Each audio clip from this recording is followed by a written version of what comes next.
Assalamualaikum warahmatullahi wabarakatuh. Terima kasih buat kalian yang sudah klik video ini. Kalian bisa bantu channel ini untuk terus berkembang dengan klik tombol subscribe. Dan jangan lupa guys, aktifkan tombol loncengnya agar kalian selalu mendapatkan video terupdate dari kita. So, choose to video.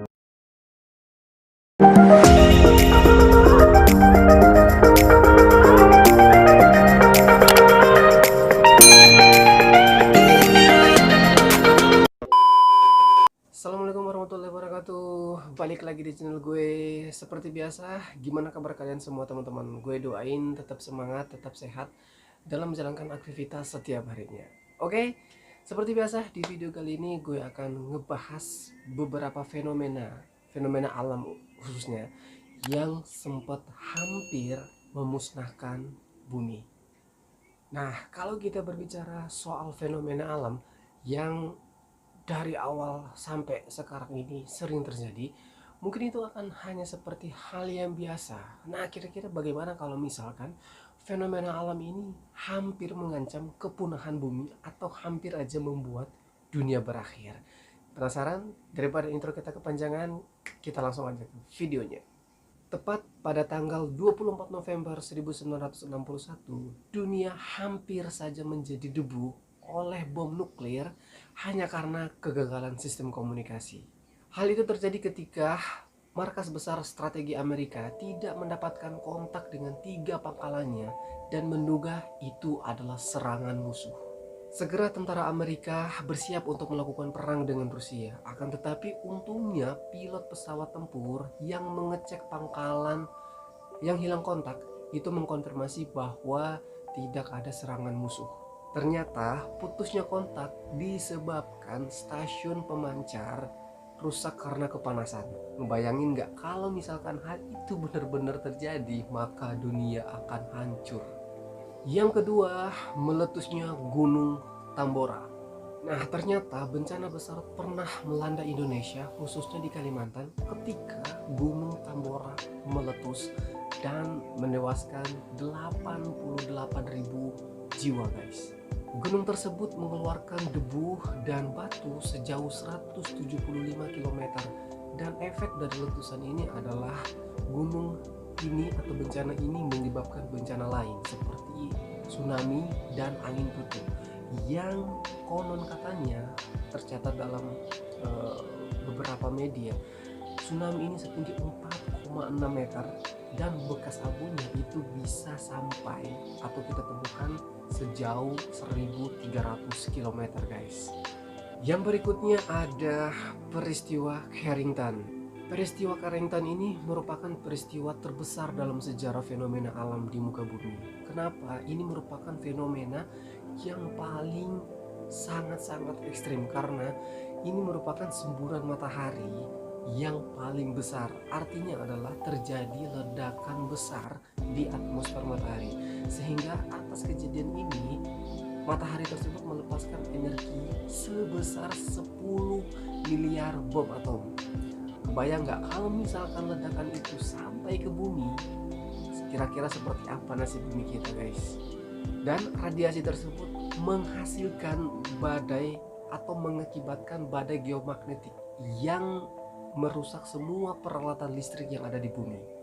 Nah, para ilmuwan memperkirakan apabila peristiwa ini terjadi di masa sekarang, maka efeknya akan sangat besar sekali dan sangat fatal. Seluruh tiang listrik akan meleleh dan seluruh perlengkapan komunikasi akan musnah dan punah guys.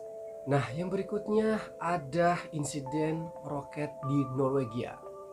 Hal ini terjadi ketika ilmuwan Amerika yang sedang bereksperimen dan melepaskan roket di Norwegia. Akan tetapi radar dari pihak Rusia menangkap atau mengasumsikan bahwa ini merupakan serangan nuklir dari pihak Amerika.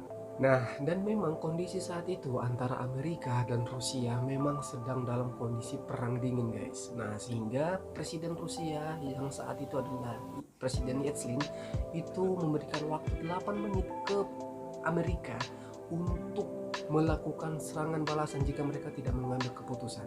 Nah, akan tetapi untung saja roket yang dilepaskan dari Norwegia itu jatuh di tengah laut sebelum presiden tersebut memberikan keputusan. Nah, yang berikutnya ada Sound Virus atau The Black Death.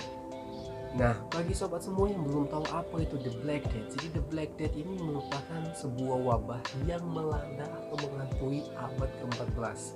Hasilnya adalah 75 juta jiwa meninggal gara-gara wabah ini. Nah, dari mana sih asal-usul dari wabah ini? Ternyata wabah ini berasal dari kutu tikus, guys. Dan ini bisa membunuh manusia dalam waktu 3 hari saja. Dan ketika seseorang telah terkena penyakit ini, maka korban tersebut akan mengalami demam dan mengalami pembengkakan kelenjar getah bening sampai akhirnya pecah. Nah, wabah ini sangat ditakutkan, dan apabila terjadi di masa sekarang atau di zaman sekarang, sangat-sangat mengerikan. Karena di Indonesia sendiri seluruh tempatnya ini banyak sekali dengan sarana transportasi yang bisa menjadi sarang dari wabah ini. Sesuatu yang sangat mengerikan, guys. Yang selanjutnya ada komet Bonilla. Nah, pada tahun 1883 seorang astronomer bernama George Bonilla itu mencatat ada 450 objek yang melintasi matahari. Nah, akan tetapi penemuannya ini akhirnya diacuhkan dan dilupakan. Nah, namun di tahun 2011 ilmuwan yang menemukan Bonilla tersebut itu menemukan fakta mengerikan di balik observasinya. Nah, ternyata objek yang melintasi matahari tersebut merupakan sisa-sisa pecahan dari komet sebesar 1 miliar metrik, dan setiap pecahannya lebarnya 800 meter. Dan jika salah satu pecahan komet ini jatuh ke bumi, maka akan mengakibatkan sebuah bencana sebesar 1000 kali lipat lebih kuat dari bom atom alias musnah. Yang berikutnya ada flu Spanyol. Tepatnya tahun 1918 merupakan tahun paling mengerikan di mana terjadi wabah flu secara besar-besaran dalam sejarah manusia. Setidaknya flu ini menginfeksi sepertiga dari populasi dunia dan membunuh 50 juta jiwa. Nah, menurut sumbernya virus ini atau flu ini mampu membunuh korbannya hanya dalam beberapa jam saja ketika sudah ada gejala pertama. Dan virus ini akan memenuhi paru-paru dengan cairan dan membuat si korban ini kehabisan napas dan menyebabkan kematian. Yang berikutnya ada Klebsiella planticola. Di tahun 90-an ternyata terdapat monster biologi yang dapat memunahkan semua tumbuhan di muka bumi, teman-teman. Untung saja hal itu tidak terjadi. Nah, para peneliti menggabungkan bakteri Klebsiella planticola dengan bakteri lain dengan tujuan untuk membuat organisme baru yang bertugas untuk menghancurkan limbah bumi.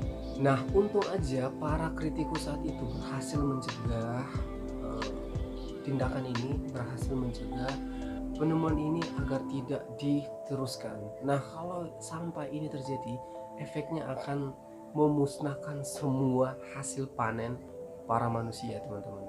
Dan efeknya ya dunia akan menjadi gelap. Selanjutnya ada misil Kuba. Nah, ketika pihak Amerika menutup kawasan laut untuk mencegah pihak Uni Soviet membangun pangkalan nuklir di Kuba, pemimpin Soviet Khrushchev menganggap perbuatan Amerika ini sebagai pertanda untuk perang.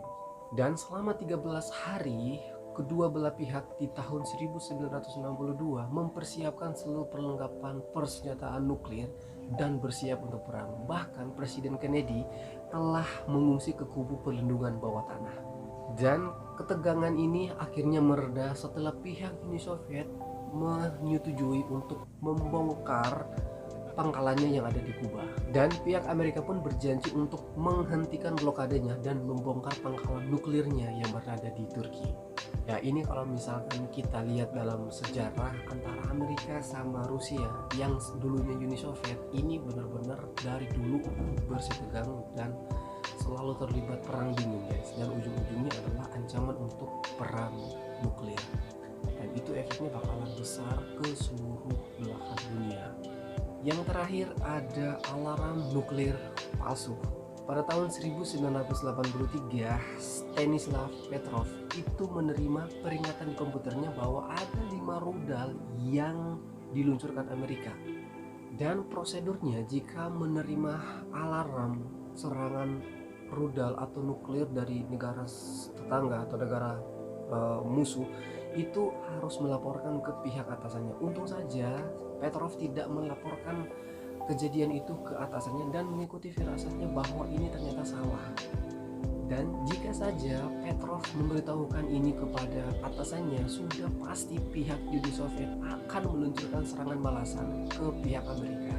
Dan sudah pasti hal itu akan membuat kita semua terjerumus atau ikut dalam perang nuklir.